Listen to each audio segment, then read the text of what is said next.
All right, guys. I personally enjoy listening to the Bill Simmons podcast. I know it's not for everybody. He is not everyone's cup of tea, but he does have some pretty interesting conversations. And he had Kyle Brandt on this week. And he ran through with Kyle Brandt's top 5 coaching storylines that he's most fascinated by in 2024. Kevin Stefanski and a storyline was part of the top 5. And we're going to start with the Stefanski part. Then I want to talk about the other one just because I think we'll have some fun with it. So this is Kyle Brandt on why Kevin Stefanski is in his top 5 of most fascinating storylines to keep an eye on from a coaching perspective in 2024, excuse me. Steve, let's play the clip. All right, 5. I'm going to go with the reigning coach of the year, Kevin Stefanski, coach of the Cleveland Browns. And I'll tell you why. This guy has won coach of the year twice. Last year, he and Joe Flacco went on this Disney movie run to the playoffs, and it was a really cool story. There is a complete and utter enigma with Kevin Stefanski's quarterback, Deshaun Watosn. He has not played a good, solid season in 4 years. His last season that he played was good and healthy was the COVID year with no fans in the stands. And there was real discussion at the end of last season about the Browns have found something with Flacco. This works. They respond to him. His chemistry with Stefanski is amazing. Flacco's now gone. I think he's on the Colts. And it's like, all right, Deshaun Watson, it's 5 years waiting for it. If we talk about the AFC North, Bill, it's like, all right, Lamar's the MVP. We're talking more about Russell Wilson and Justin Fields than Deshaun Watson, and then Burrow is Burrow. So it's like the Browns need to win a playoff game this year. They should. They were in one last year and got killed. He showed up with a kind of a shitty attitude to begin with. Yeah. Right? And it's like, for why? They spent everything to get him. He's hugely paid. He hasn't accomplished anything since some of these guys were even in the league. And if they mess up in that division, you could look at 6-11 really, really fast. So I think everybody loves Stefanski, totally respected by players, obviously voters and stuff, but he has to deal with this guy that not everybody respects and that is not only reviled, but just completely mysterious. I don't know if he has it. I don't know if he was a top 5 guy in 2020. I don't know if he's a top 20 guy. I have no clue. And I think I'll find out really quickly. They open also, Bill, the Browns week 1 game is Tom Brady's first call. Right. So he's going to be talking extensively about Watson. And if Watson doesn't play well, Brady's going to go in on him. It's amazing. The Stefanski's at the center of it. All right. I actually don't have any problem with anything he said. Do you? Anybody? The part that stuck out to me was the Deshaun came here with a terrible attitude. Oh yeah, that part I don't know. I just kind of threw that out the window. Yeah, I wasn't really. Yeah, but no, wait, see, that that's was the thing. Simmons that said You it. can't put that type of stuff out there though if you don't really know. I didn't. Well, I don't know. Maybe Bill from, Simmons said it. That wasn't honestly, actually Kyle Brandt that said From everything I heard, they all loved him. I think Bill is and I don't know. I'm speculating. I think Bill's probably basing that on the interview that Deshaun had at the Greenbrier in the column that I wrote. His answer is based on people don't like me and da-da-da-da-da. I think that it wasn't just my column. Other people nationally were picked up on that too. And if I had to guess, Simmons is basing that entire comment off that one interview with the Greenbrier. So this is your fault. Now, I said other people besides me. Other people that was what Simmons said, so I wasn't paying attention to that. The rest of what Kyle Brandt said to me was on point. Yeah. What do we did? Is there anything you disagree with that he said? No, I thought that everything he said was accurate. Deshaun has not played as a top 5 quarterback. Yes, they do need to win a playoff game this year, and Kevin Stefanski has shown that dealing with all this other stuff, he's still a really good coach, and people are seeing what he's gone through and how he still has had this team successful. Listen, I have not heard one person say anything negative about Kevin. He seems like the most easygoing, genuine guy. People think that he's cocky, and the number one thing that people would say is he won't give up play, he won't get out of his own way, he don't trust nobody with the plays, and I don't think that's the case. I just think that they have a rhythm, and he's in rhythm right now, and he feels like the things that he's doing is successful. I think he feels that he gets the best out of his quarterbacks. It's best when he's calling the plays because he understands the quarterback's limitation. He understands what they like to do. He understands what they're good at. He understands how they will thrive in certain situations. And I think that's why he wants to be the one that calls those plays. And yeah, it was a time a couple years ago where we were questioning some of the things that he did. But last year, that kind of was put to bed a little bit. Everybody was kind of behind some of the things that he was doing. And as long as he got the Johns and the Joes to do it, he'll be successful. Tyvus, is the system that Kevin Stefanski has run the last 2 years, Play action. Is it good for Deshaun Watson? I think he has to be more open to it. Think about this. Deshaun. But you got think about it. Is it a good system?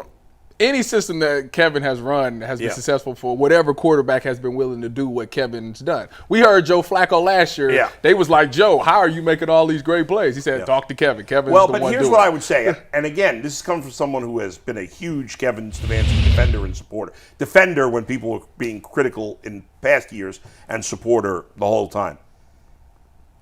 The best coaches adjust their system to the players, not the other way around. That's a fact. That's what happened with Dayball and Josh Allen. And I don't know that we've discussed this at all. But there has to be some criticism of Kevin Stefanski for that. Well, that's what they're doing this year. I was about to say, why you think he in here? Yeah. That's exactly what they're doing. Well, but we haven't seen it yet. We heard last year the offense was going to be different, and it wasn't. Well, maybe that's why they went in.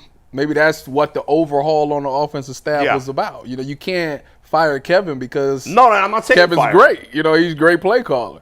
But Kevin probably spent last year trying to come up with stuff for Deshaun, and it didn't work. It didn't work. So it was like, well, insanity would be just running back with that same offensive staff. Well, we're not going to fire Kevin because he's a great coach. Everybody loves him and the things that he's done. So what we're going to do is we're going to get people that fit more to what Deshaun does. That see it the way Deshaun does. And I don't blame Deshaun for this because he's been in the spread pretty much his entire career. Right. Clemson was the spread. Bill O'Brien at Texas and with the Texans was the spread. That's just what he knows. And that's where he made his money. Right. And to some degree I get it. Maybe Kevin thought initially that even though Deshaun Watson hadn't run this kind of offense, that in his mind, if Deshaun got it down, that he would thrive in this offense. That was probably his premise, but it hasn't worked. Yeah. And part of it's injuries, part of it's on both of them. Because I do think at some point Deshaun should have been a little bit more open. Not saying that he wasn't. Right. But clearly,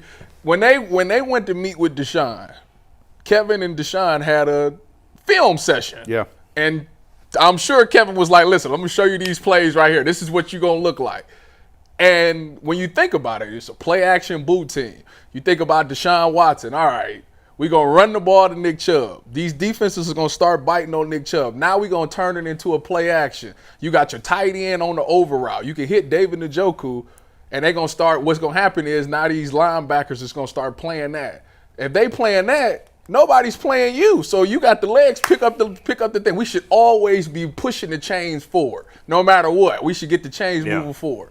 And I don't know, maybe last year it just didn't happen like that. And then, like you say, injuries played a part of it. Yeah. And he was like, you know what? I just like the shotgun. It's something about me being in 5 wide, controlling everything and seeing everything fast that I just react fast. I can get the ball out of my hands. I can make things happen with my legs. That's just who I am. And he just couldn't figure out how to get back into that under center play action. Maybe it was boring him. I don't know. I'm not saying if it's right or wrong. But clearly there was something there, and it would be insanity to go out there and run the same stuff. Yeah. Not saying that they won't do it because Kevin still got his hand on some of this stuff, but you still need to make your quarterback be as comfortable as he is and put him back in the system that he thrives the most if you want him to get back to being that guy. And I think this front office has done everything they can to do that. Yeah. Play action is play action is more effective from under center than shotgun. Fair? That's a fact.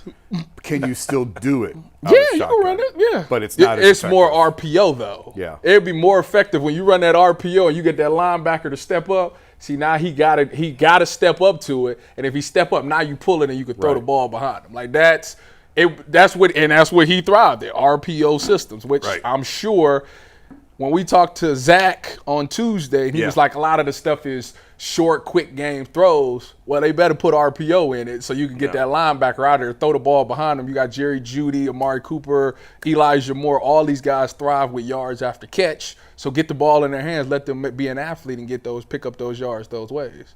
But the run game got to be. Jerome Ford and Deontay Foreman got to be effective because if the linebackers don't respect the run, they're not stepping up to nothing. Which is a big part. That's where the Nick Chubb thing kind of scares me. The first year they were together, I think you just have to throw that out because the suspension. They knew Yeah. They knew they knew it was going to be suspension of some sort. It wound up being even more than they first, I think, were anticipating. Throw that out, that entire season. Last year, I do think that it was Kevin trying to get Deshaun to buy in a little bit more to under center, play action, and I no one will ever convince me otherwise that the success that Flacco had running the system played a part in them blowing the whole thing up. And it may sound counterintuitive, but No, I get it. Because they said, Watson just can't do this. It was clear after Flacco was able to pick it up that quickly that Watson was not capable of doing that. And it was also, yes, I'm not, yeah, you're right. And so I just think that they finally felt like, listen, we've invested all this money in this guy. Yeah. Let's do everything we can to do it his way. And that's not, it's not necessarily the wrong route to take. Like, no, I don't agree. think it is. Like, you have to do it this way. And it's probably the best route to success. And hopefully they can have the success. But I will be interested to see, and I think you nailed it with the RPO thing. One of Kevin's biggest tenets of his offense is play action. Like, he loves to run play action. So how do you marry Kevin's want for play action with Deshaun's skill set? RPO is the obvious answer. Yeah. So if they can marry those two, you could have a really explosive offense. We'll see if it works. Which is what made, think about the Eagles with Jalen Hurts before, what's the coach name? Shane Steichen? Steichen, yeah. Before he left, that's what helped Jalen Hurts get back. They went and got a bunch of athletes, big RPO team. He was very successful with those. Yeah. So what do you think it should look like? If you want an idea what it might look like, go back and watch the Eagles when Shane Steichen was there. Go watch the Colts from last year when Anthony Richardson was in.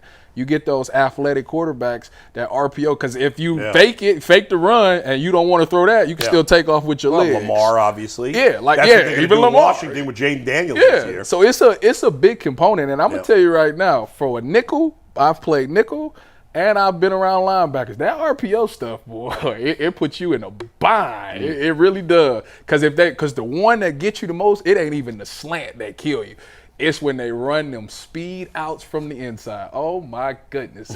Because your linebacker's going in, so the next person that's got to check it is the safety that's over the top. And if he runs an out, like, you got to come down, angle tackle, which is hard in space. Like this, but these guys got to make plays. The receivers got to make plays after the catch. But it starts with the fear of the run game. Yes, if you don't fear the run, I'm not. Why would the linebacker step in? Does it matter the style of runner?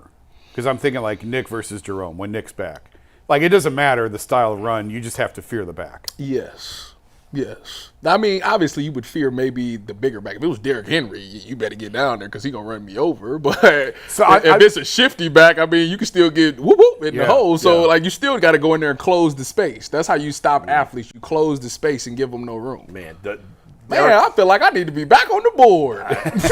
Derrick Henry is going to be He nice can be scary in Baltimore. with Lamar. Yeah. Hey, Ty, real quick before we give you the rest of the top five, how much does quick decision-making and processing play into the RPO style of offense? You have to be on point, super quick and decisive. Yeah, right? It's just reads. Like I said, you usually read that front side linebacker, and that's kind of where you go from there. You do a progression from there, but if you're running the ball and it's like, if it's an option, like if you can pull it, obviously that DN is going to be the one to tell you that tackle's he's going to go up the field, let that DN come down. He's going to go up and try to seal the linebacker off, which you're reading that DN. If that DN crashes down on the running back, you pull it and go around. But if that DN plays you let the ball go, and then that's how you do it. If it's a pass, then it turns into the linebacker. Now you're reading that front side linebacker. If he steps up, throw the ball behind him. If he doesn't step up, give the ball off. So it kind of simplifies a lot of things, but you read like one or two people.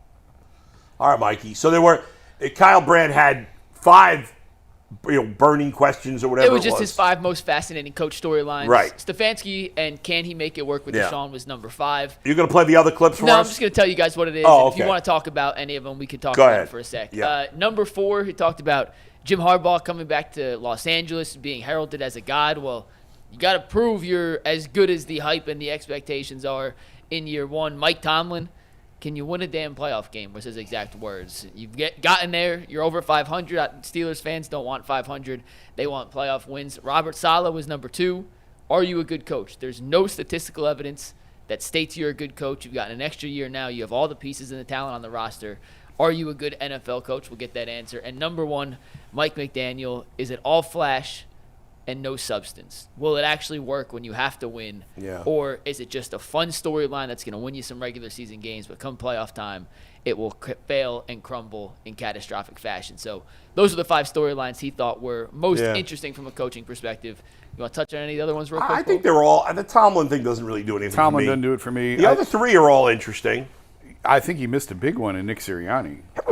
That is a big one. Thank you. Because I don't think Nick Sirianni is going to be the coach Guy of the went Eagles from a year from now. The Super Bowl To the hot where seat. he was the darling. Yeah.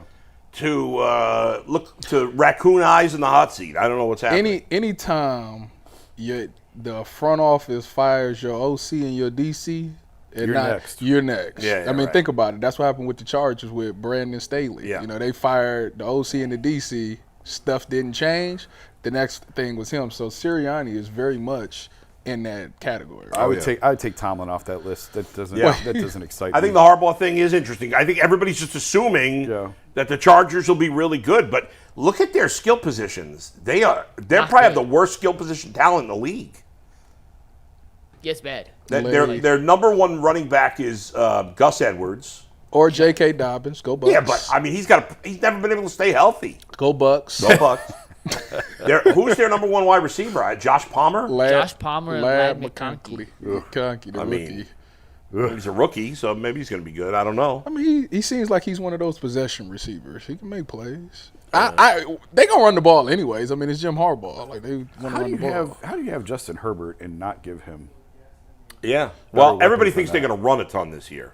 But again, how do you have Justin Herbert? Well, maybe it goes into the Kevin Stefanski. You fear to run first, and then it opens up it clears the picture for Justin Herbert. I mean, Michigan crap aside, I think Jim Harbaugh's a really good coach. Yeah, sure. So I'm sure he's going to figure it out. But it's just kind of interesting that Justin Herbert might be the quarterback who is talked about the most, who has produced the least. Yes, 100%. Well, or Deshaun Watson. Or Trevor Lawrence. The shine is off Trevor Lawrence, as far as I'm concerned. That's just me. Yeah. I've never been a big Lawrence fan. It's over with. I was never a big Lawrence fan. What else? Yeah, the McDaniel thing is fair. No, yeah, that was They've fair. kind of flamed out at the end of the season the last 2 years. Did you see the meme going around of him? Of him talking about Tyreek Hill?